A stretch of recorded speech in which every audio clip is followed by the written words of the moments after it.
Assalamualaikum warahmatullahi wabarakatuh. Perkenalkan, nama saya Regina Putri dengan NIM 243338.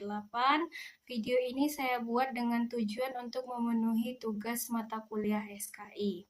Nah, materi yang akan saya sampaikan yang pertama itu masa perkembangan Islam masa Daulah Umayyah. Daulah Umayyah itu berkuasa dari tahun 956 Masehi sampai 1031 Masehi. Berpusat di Andalusia, Cordoba, Semenanjung Iberia atau yang kita kenal sekarang sebagai Portugal dan Spanyol. Yang pertama, perkembangan di bidang keagamaan, yang mana mereka meresmikan bahwasanya mazhab Maliki adalah mazhab yang menjadi panutan karena dianggap cocok dengan kondisi masyarakat di Andalusia pada saat itu. Nah, selanjutnya itu di bidang fikih, di bidang Al-Quran dan hadis, yang mana pada saat itu juga berkembang ilmu tafsir, ilmu qiraat, dan ilmu maslahah hadis.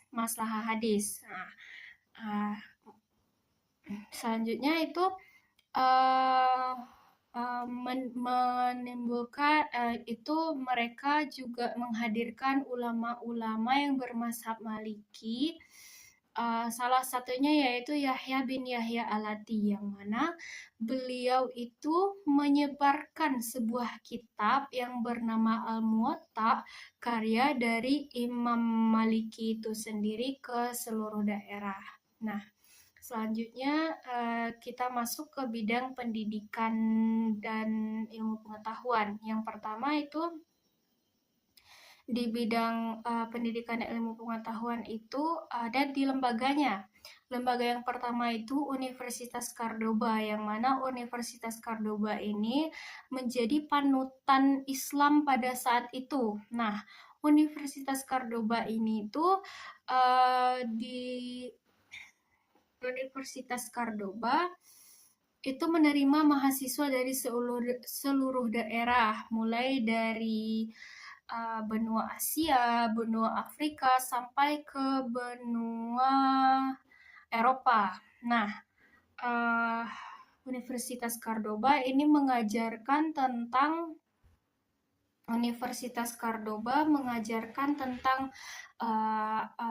ajaran agama, bahasa Arab, sampai kepada logika. Nah, selanjutnya itu ada lembaga sekolah dasar yang gratis, itu didirikan di 27 daerah berbeda oleh Khalifah Al-Hakam II.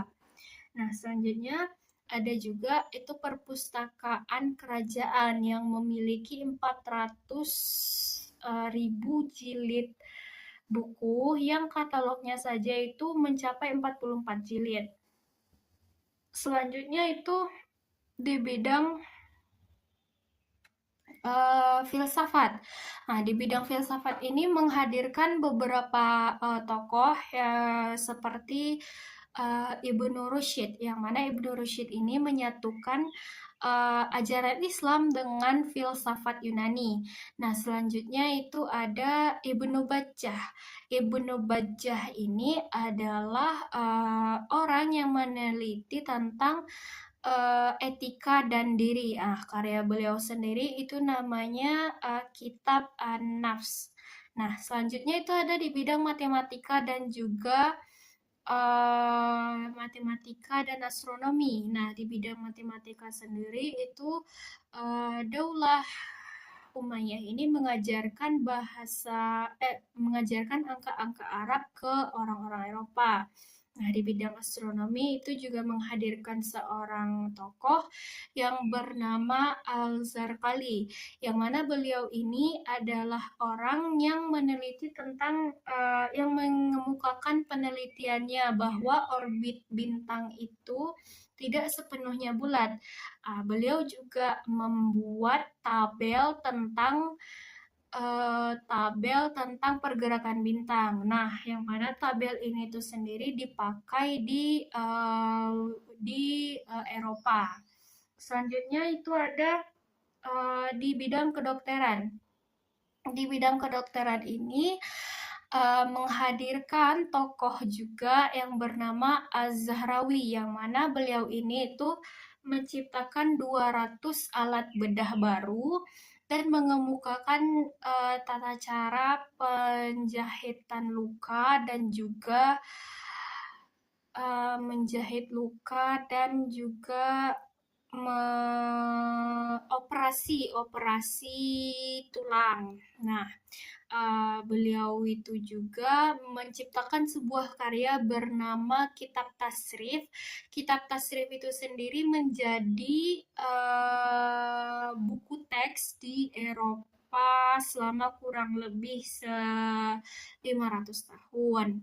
Nah, selanjutnya itu ada di bidang sosial budaya dan ekonomi. Nah, kita masuk kepada arsitekturnya.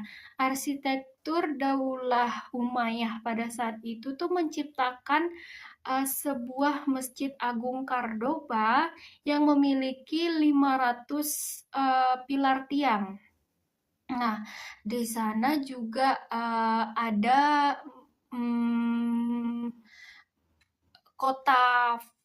kota Az-Zahra, yang mana kota ini adalah kota kerajaan yang luasnya mencapai 115 hektar dan memiliki taman-taman serta saluran air yang canggih. Nah, untuk ekonominya sendiri itu ada mereka menemukan tanaman-tanaman baru seperti tanaman padi, kapas, jeruk, sampai kepada tebu. Nah, itu juga menjadi salah satu pemasukan di ekonomi mereka. Mereka juga menggarap bidang industri mulai dari industri tekstil sampai kepada industri keramik, yang menjadikan Cordoba menjadi kota terkaya pada saat itu. Nah, selanjutnya kita masuk ke Daulah Fatimiyah. Daulah Fatimiyah itu berkuasa dari tahun 909 Masehi sampai 1171 Masehi di Mahdiyah, berpusat di Mahdiyah, lalu pindah ke Kairo. Nah, bidang keagamaan mereka, perkembangan di bidang keagamaan mereka itu yang pertama, mereka itu menyiarkan. Nah, mereka menyiarkan ajaran Islam.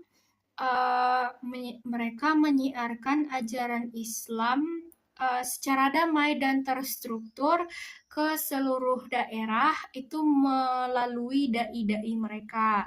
Nah, Daulah Fatimiyah ini menganut ajaran atau faham Syiah Ismailiyah. Nah, jadi perkembangan yang kedua di bidang agama itu adalah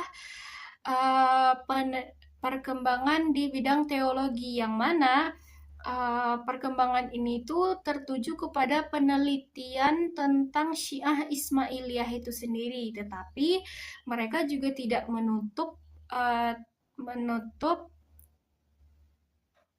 diskusi tentang mazhab-mazhab lain. Nah, selanjutnya itu ada di bidang pendidikan dan ilmu pengetahuan. Nah, sama seperti di Daulah Umayyah, itu Daulah Fatimiyah juga menghadirkan lembaga-lembaga pendidikan.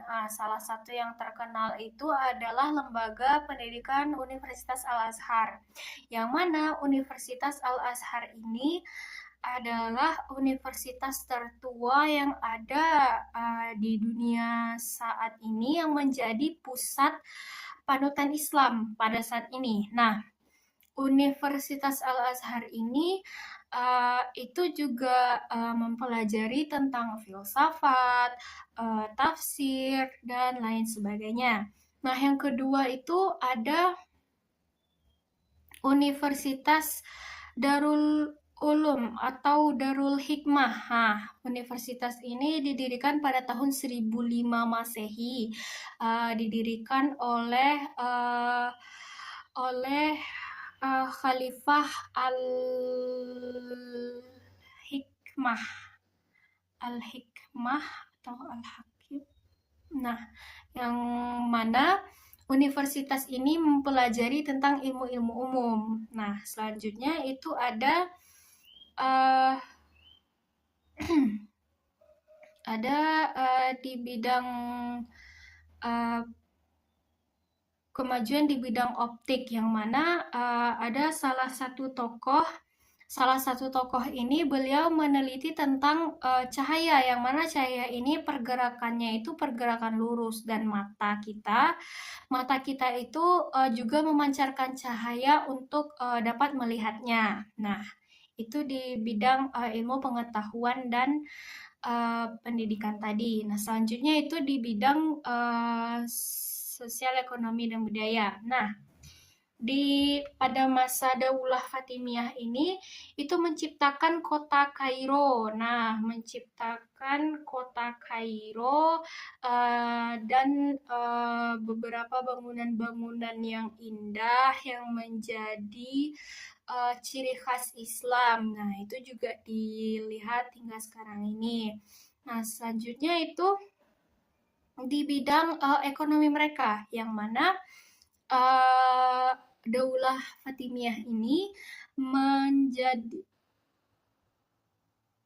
berkuasa menguasai perdagangan di laut, seperti mulai dari Laut Merah sampai di Laut Tengah sampai ke Laut Merah, yang mana ini menjadi penghubung di antara dua laut tersebut, menjadikan mereka penguasa perdagangan di laut itu tadi.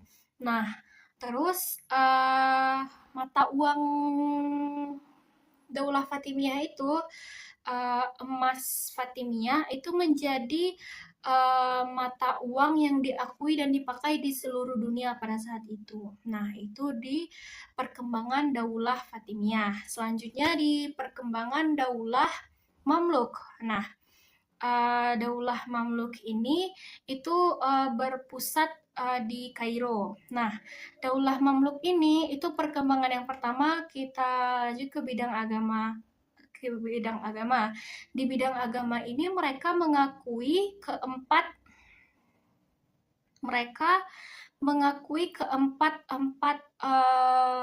mazhab. Nah, mazhab Imam Maliki, Imam Syafi'i, Imam Hanafi, dan juga Imam Hambali. Mereka mengakui empat mazhab ini. Mereka juga memberikan masing-masing hakim di keempat mazhab ini untuk menyelesaikan masalah internal mereka. Nah, selanjutnya di bidang keagamaan juga mereka itu menjaga kekhalifahannya, yang mana pada saat itu orang-orang di Baghdad itu jatuh ke kuasaannya di tangan Mongolia. Nah, jadi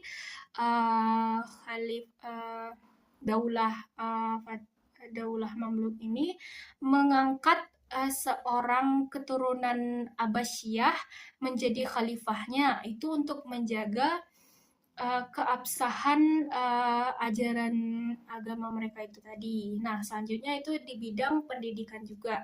Nah, di bidang pendidikan ini mereka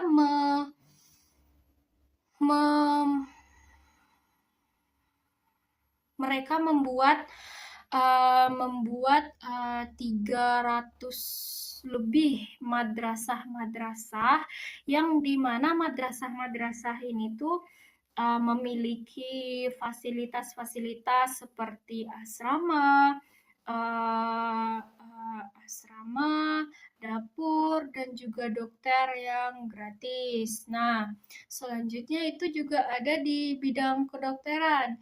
Di bidang kedokteran mereka menciptakan sebuah rumah sakit, yang mana rumah sakit itu sendiri rumah sakit yang gratis untuk seluruh umat di di daerah tersebut, yang di dalamnya juga ada apotek, yang itu juga gratis.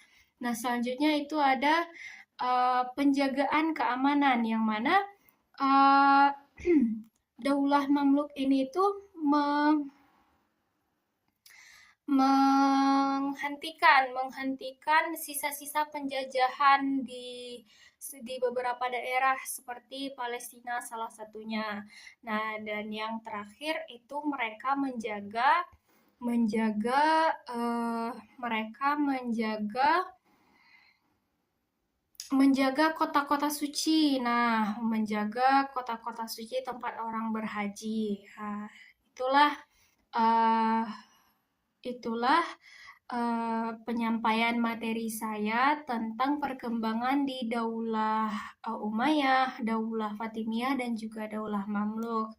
Terlebih dan terkurang saya mohon maaf. Saya sudahi dengan billahi taufiq wal hidayah. Assalamualaikum warahmatullahi wabarakatuh.